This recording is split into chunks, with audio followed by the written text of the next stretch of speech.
अस्सलाम वालेकुम दोस्तों, केक दुनिया की सबसे डिलीशियस चीज़ों में से एक है। ऑफ कोर्स स्वीट डिज़र्ट में इनसे बेहतर चीज़ और कोई नहीं हो सकती। आप सबको मार्केट में मुख्तलिफ तरह के केक मिल जाएंगे, लेकिन ये जो अनयूजुअल केक आप देख रहे हैं, इस तरह के रियलिस्टिक केक आपको दुनिया में और कहीं भी देखने को नहीं मिलेंगे। जब आप मोहब्बत करने वाले आंखें फाड़े हुए हैं तो दूसरे क्यों ना आंखें फाड़े। इन केक्स की लुक इतनी रियलिस्टिक होती है कि पहली बार देखने में ऐसा लगता ही नहीं है कि ये केक होगा।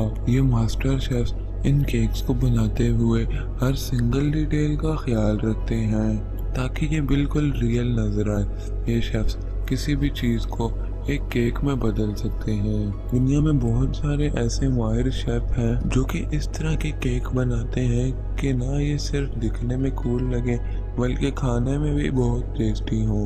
और जब इन केक्स को काटा जाता है तो ये व्यू भी एक्सट्रीमली प्राइसलेस होता है।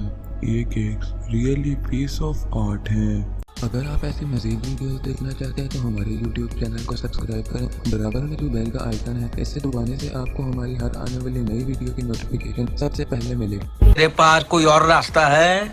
नहीं। दोस्तों, आज की इस वीडियो में आपको ब्लैक हंडी से क्यों जी? 50 आ गई कि नहीं?